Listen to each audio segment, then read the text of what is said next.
اعوذ باللہ من الشیطان الرجیم بسم اللہ الرحمن الرحیم صلی اللہ علی النبی الامی وعلی آلہ واصحابہ اجمعین۔ کتاب حق قرآن مجید کا پارہ نمبر 17 انسانوں کو خواب غفلت سے جھنجھوڑنے کے پیغام کے ساتھ شروع ہوتا ہے۔ اقترب للناس حسابهم وهم فی غفلۃ معرضون، لوگوں کے لیے ان کا حساب قریب آ گیا اور وہ ہیں کہ غفلت میں منہ پھیرے ہوئے ہیں۔ مطلب یہ کہ قیامت زیادہ دور نہیں رہ گئی یا ان کی موت کا وقت انتہائی قریب ہے۔ کیا بھروسہ ہوتا ہے زندگی کا کہ کس وقت انسان کا آخری وقت آ جائے، اور انسان اس بات کا احساس کیے بنا غفلت میں زندگی بسر کر رہا ہے۔ اسے چاہیے کہ وہ بیدار ہو خواب غفلت سے، اسے چاہیے کہ وہ رجوع کرے اللہ کی ذات کی طرف، اسے چاہیے کہ وہ اختیار کرے حسن عمل اور حسن اعتقاد کا راستہ، تاکہ حساب و کتاب کے مراحل سے وہ بآسانی گزر سکے۔ قرآن مجید فرقان حمید نے سورہ انبیاء کی بالکل ابتدائی آیات میں باطل کی نفسیات بیان کی۔ جو حق والے ہوتے ہیں، حق والے ہر حال میں ان کا ایک راستہ ہوتا ہے، ان کا ایک ہی سلوگن ہوتا ہے، ان کی ایک ہی تھنکنگ ہوتی ہے، ان کے تھاٹس اور ان کی سوچوں کے اندر کسی قسم کی تبدیلی نہیں آتی۔ لیکن اس کے مقابلے میں باطل چونکہ باطل ہوتا ہے اور باطل کو استحکام حاصل نہیں ہوتا، پائیداری نصیب نہیں ہوتی، اس لیے باطل سوچ رکھنے والے بھی کبھی کسی ایک نقطۂ نظر پر اور کسی ایک اوپینین پر قائم نہیں رہتے۔ قرآن مجید فرقان حمید نے سورہ انبیاء کے بالکل ابتدائی آیات میں ہی باطل اور اہل باطل کی نفسیات بیان کی۔ حق چونکہ حق ہوتا ہے اور وہ حق ہونے کی وجہ سے ایک ہی نقطۂ نظر پر وہ اڑا رہتا ہے، اور اہل حق ان کی گفتگو کے اندر کبھی جھول دکھائی نہیں دیتی۔ ان کا آغاز جس نقطے سے ہوتا ہے، ان کی زندگی کا اختتام بھی اسی نقطے پر ہوتا ہے۔ اس کے مقابلے میں جو اہل باطل ہیں، چونکہ ان کے سوچوں اور نظریات کے اندر مضبوطی نہیں ہوتی، اس لیے وہ کبھی کسی ایک بات پر، کسی ایک نظریے پر قائم بھی نہیں رہتے۔ ان کی سوچوں کے اندر وقت گزرنے کے ساتھ ساتھ تبدیلی آتی ہے۔ مثلا یہاں قرآن مجید بیان کرتا ہے کہ جب رسول کریم علیہ الصلوۃ والسلام نے اعلان نبوت فرمایا، جب قرآن مجید کا اللہ کی طرف سے نازل شدہ ہونا ان کے لیے بیان کیا، انہوں نے قرآن مجید کے خلاف جو پروپیگیشن کی، اب وہ ہم قرآن مجید کے لفظوں میں اگر پڑھیں تو کبھی وہ کہتے ہیں کہ یہ قرآن مجید یہ تو خواب میں حضور علیہ السلام دیکھتے اور اٹھ کے بیان کر دیتے ہیں، کبھی وہ کہتے ہیں نہیں یہ انہوں نے خود سے گڑھ لی ہے، کبھی وہ کہتے ہیں کہ یہ شاعری ہے اور رسول اللہ صلی اللہ علیہ وآلہ وسلم معاذ اللہ شاعر ہیں، کبھی کہتے ہیں کوئی اجمی آ کر کے رسول اللہ صلی اللہ علیہ وآلہ وسلم کو والعیاذ باللہ یہ سکھا جاتا ہے اور حضور ہمیں یاد کر کے سنا جاتے ہیں۔ گویا کسی ایک بات پہ ان کا قائم نہ رہنا یہی اس بات کی دلیل تھی کہ وہ لوگ دراصل سٹ پٹائے ہوئے تھے قرآن مجید فرقان حمید کی تاثیر پر، اور رسول کریم علیہ الصلوۃ والسلام کے لفظوں اور لہجوں کی تاثیر نے انہیں پریشان کر رکھا تھا۔ ان کا بس نہیں چلتا تھا کہ وہ کس طرح لوگوں کو رسول کریم علیہ تحیۃ و ثنا کے دامن کرم سے وابستگی سے روک لیں۔ یہی ان کی طرف سے الٹی سیدھی باتیں ہانکنا یہ اہل شعور لوگوں کے لیے ایک پیغام تھا واضح کہ اللہ تعالیٰ نے قرآن مجید فرقان حمید کو ایسی عظمتیں عطا کی ہیں جن عظمتوں کا مقابلہ دنیا کی کوئی پروپیگیشن نہیں کر سکتی۔ اللہ رب العزت نے زندگی کا ایک اہم سبق یہاں قاری قرآن کو یہ سکھایا کہ فَاسْأَلُوا أَهْلَ الذِّكْرِ إِن كُنتُمْ لَا تَعْلَمُونَ۔ اگر تمہیں کسی چیز کا علم نہیں تو اس کا یہ مطلب نہیں کہ تم اپنی جہالت پہ اڑ کے بیٹھ جاؤ اور نادانی پہ، بلکہ قرآن نے کہا کہ اگر تمہیں نہیں پتا تو جو ذکر والے ہیں ان سے تم جا کے بات دریافت کر لو، ان سے پوچھ لو، ان سے سوال کر لو۔ دلچسپ بات یہ، یہاں اہل علم کی بات نہیں کی، فَاسْأَلُوا أَهْلَ الْعِلْمِ نہیں کہا، بلکہ یہاں فَاسْأَلُوا أَهْلَ الذِّكْر کہا، بلکہ فَاسْأَلُوا أَهْلَ الْعَقْلِ بھی نہیں کہا۔ اس کا مطلب یہ کہ صرف علم والے وہ بھی منزل آشنا بندے کو نہیں کر سکتے، صرف عقل والے بھی بندے کو منزل تک نہیں پہنچا سکتے۔ ہاں، علم کے ساتھ ساتھ اگر ذکر کی روشنی شامل ہو جائے، اگر اللہ کی یادوں کا نور اس کے ساتھ مل جائے، تو پھر اللہ تعالیٰ علم کو ایسا علم بنا دیتا ہے کہ وہ علم انسان کو منزل تک جا پہنچاتا ہے۔ قرآن مجید فرقان حمید کے 17ویں سپارے میں اللہ تعالیٰ نے حق اور باطل کا موازنہ کرتے ہوئے ایک بڑے مختلف اور منفرد اسلوب کے اندر باطل کا مٹ جانا اور حق کا غالب آ جانا بیان کیا۔ فرمایا بلکہ ہم حق کے ساتھ باطل پر چوٹ لگاتے ہیں تو حق اسے پیس کے رکھ دیتا ہے اور وہ باطل مٹ جاتا ہے۔ اب قرآن مجید فرقان حمید کا بیان کردہ یہ جو اسلوب ہے، یہ جو اصول ہے، اگر ہم تاریخ میں دیکھیں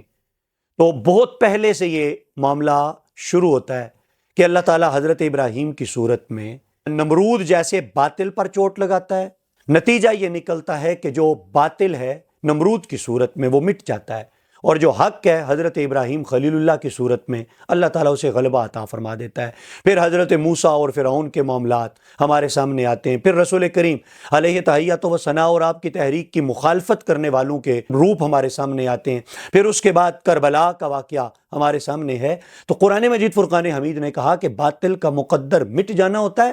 ہم حق ہی کی چوٹ اس پر لگاتے ہیں، حق کے سامنے پھر باطل ٹھہر نہیں سکتا۔ اس میں ایک طرح سے اہل حق کے لیے تسلی بھی ہے، اگر انہیں یقین ہے، وثوق ہے، اعتماد ہے کہ ان کا راستہ حق کا راستہ ہے،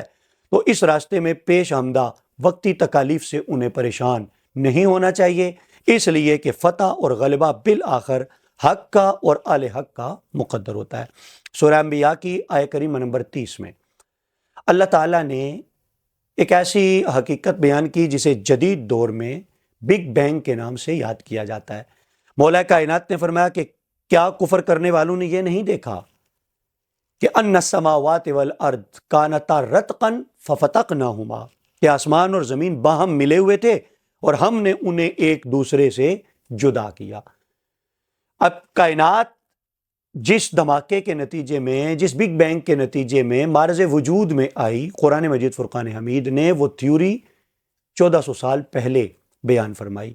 اور فرمایا کہ زمین و آسمان کو ایک دھماکے کے ذریعے ایک دوسرے سے جدا کر دیا گیا۔ یہاں دلچسپ بات یہ، اسی صورت کی آیہ کریمہ نمبر 104 میں چل کے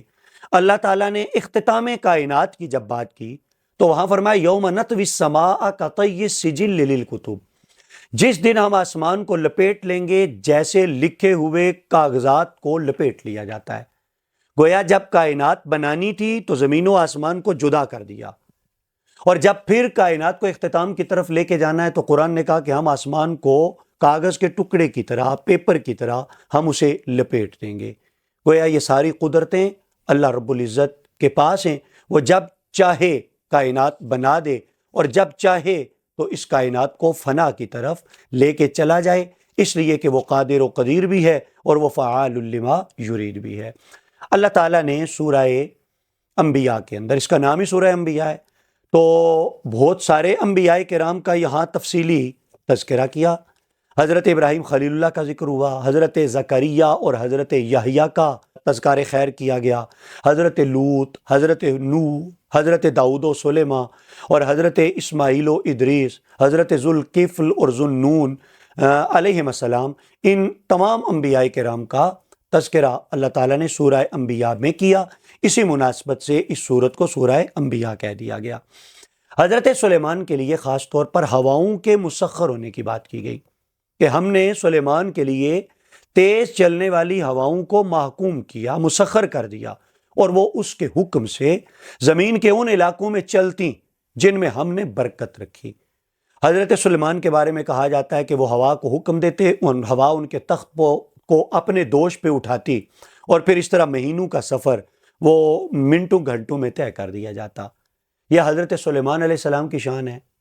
اللہ تعالیٰ نے ایک شان ہمارے آقا و مولا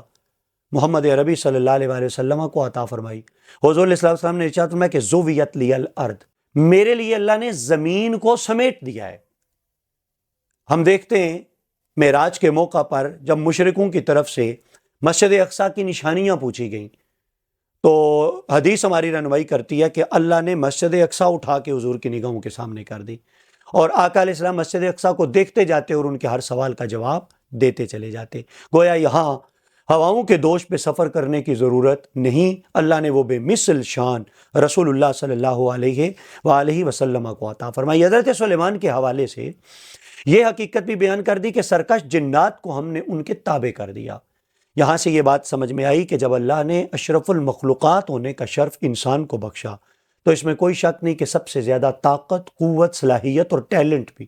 اللہ تعالیٰ نے انسان کو عطا فرمایا۔ جب انسان اپنے ایمان میں کمزور ہوتا ہے تو پھر وہ جنوں، بھوتوں، پریتوں سے وہ ڈرنے لگتا ہے، وگرنہ اگر اللہ کی ذات پر ایمان بندے کا مضبوط ہو تو دنیا کی کوئی بھی چیز انسان کو، کوئی بھی مخلوق دبا نہیں سکتی۔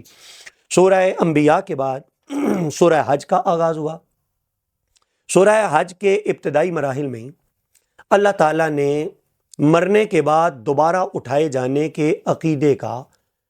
بیان کیا، لیکن دلیل کے ساتھ۔ مولا کائنات نے یہ فرمایا کہ وہ لوگ جو شک کرتے ہیں مرنے کے بعد دوبارہ اٹھائے جانے کے معاملے میں، تو کیا وہ یہ بات بھول گئے کہ اللہ تعالیٰ نے انہیں مٹی سے پیدا کیا، لیکن ان کی تخلیق کن کن مراحل سے گزری، اور آج وہ یہاں پہنچے کہ وہ سینہ تان کے باتیں کرتے ہیں اور مسلمہ عقائد کا انکار کرتے ہیں۔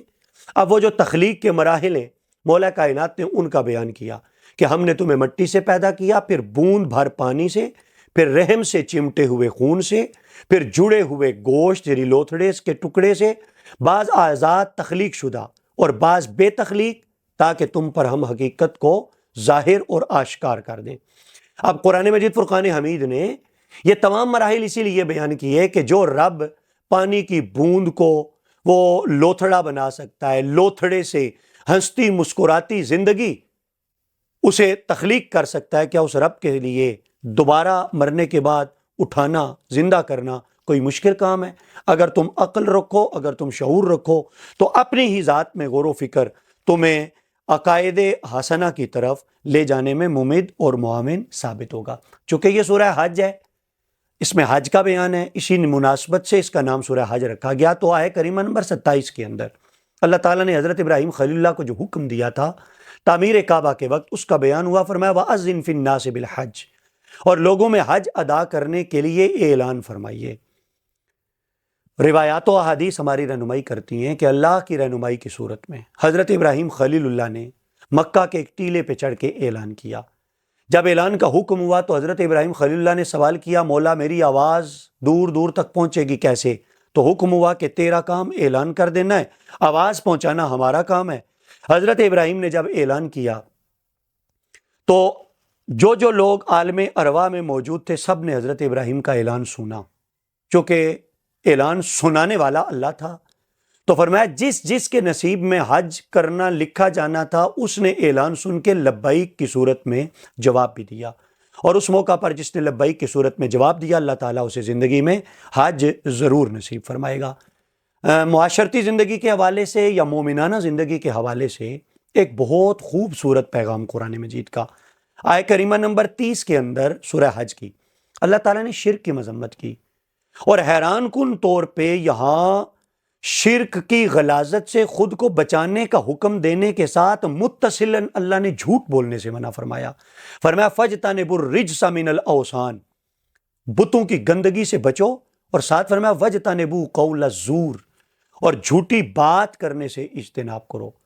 ہم لوگ بعض اوقات ایک سانس میں کتنے جھوٹ بولتے ہیں، جبکہ قرآن مجید فرقان حمید کا یہ اسلوب ہمیں بتاتا ہے کہ اگر شرک کے ساتھ متصلاً جھوٹ بولنے کی مذمت کی گئی تو اس سے اندازہ کیا جا سکتا ہے کہ جھوٹ بولنا کس قدر گھناؤنا اور خطرناک روحانی مرض ہے۔ ہمیں کوشش کرنی چاہیے کہ خود کو اس روحانی مرض سے ہم بچائیں۔ عاجزی اور انکساری کی رغبت دلائی گئی۔ فرمایا وبشر المخبتین، خوشخبری دیجئے عاجزی کرنے والوں کو، لیکن ساتھ ان کی علامت بیان کی۔ عاجزی اس بات کا نام نہیں کہ بندہ زبان سے کہے میں کوئی شے نہیں، بلکہ قرآن نے اس کی علامات بیان فرمائی۔ کون لوگ عاجز؟ ایسے لوگ جن کے سامنے اللہ کا ذکر کیا جائے تو ان کے دل لرز اٹھتے ہیں، وہ غفلت میں نہیں رہتے۔ اور فرمایا کہ راہ حق میں پہنچنے والی مصیبتوں پر وہ صبر کرتے ہیں اور وہ نماز قائم کرتے ہیں اور ہمارے عطا کردہ رزق میں سے خرچ کرتے ہیں۔ جنہیں اللہ یہ ادائیں عطا فرما دیتا ہے، گویا اللہ تعالیٰ نے انہیں عاجزی اور انکساری کی دولت بھی عطا فرما دی، اس لیے کہ یہی عاجزی کی علامات ہیں۔ شرک کی مذمت اللہ تعالیٰ نے ایک اور خوبصورت اسلوب میں یہاں کی آیہ کریمہ نمبر 73 کے اندر فرمایا کہ اے لوگوں، ایک مثال بیان کی جاتی ہے، اسے غور سے سنو۔ بے شک وہ لوگ جو اللہ کے سوا کی عبادت کریں، رب کو چھوڑ کے کسی اور کی، جو ایک مکھی تک کو پیدا نہ کر سکیں، اور اگر وہ سب کام بھی سب کے لیے اس کے لیے جمع بھی ہو جائیں تو وہ ایسا نہیں کر سکتے، بلکہ قرآن نے کہا مکھی ان سے کوئی چھین کے لے جائے تو وہ اس سے واپس لانے تک کی بھی طاقت نہیں رکھتے، تو وہ معاذ اللہ شریک خدا یا خدا کیسے ہو سکتے ہیں؟ حضرت سیدنا امام باقر ایک دفعہ ایک بادشاہ نے انہیں طلب کیا، تو بادشاہ کا ارادہ یہ تھا کہ معاذ اللہ ان کی انسلٹ کرے، لیکن اللہ کی طرف سے ایک مکھی اس بادشاہ پہ مسلط ہو گئی، اور وہ کبھی اڑتی اس کے چہرے پہ بیٹھتی، کبھی کہاں بیٹھتی۔ بادشاہ نے ضد چوک کر، ظاہر ہے اس نے تھوڑی انسلٹ فیل کی، تو ان سے پوچھنے لگا کہ یہ بتائیں اللہ نے کوئی چیز بے مقصد پیدا نہیں کی، تو یہ مکھی اللہ نے کیوں پیدا کی؟ تو امام نے برجستگی سے کہا تاکہ یہ تیرے جیسے متکبر بادشاہ کے غرور کو پست کر سکے اور غرور کو توڑ سکے۔ یہاں پہ مکھی کو بطور مثال بیان کیا گیا کہ مکھی کو چھین کے لے جائے تو یہ اس سے واپس بھی نہیں لا سکتے۔ اللہ رب العزت کی بارگاہ میں دعا، اللہ تعالی ہمیں حسن عمل کی دولت عطا فرمائے۔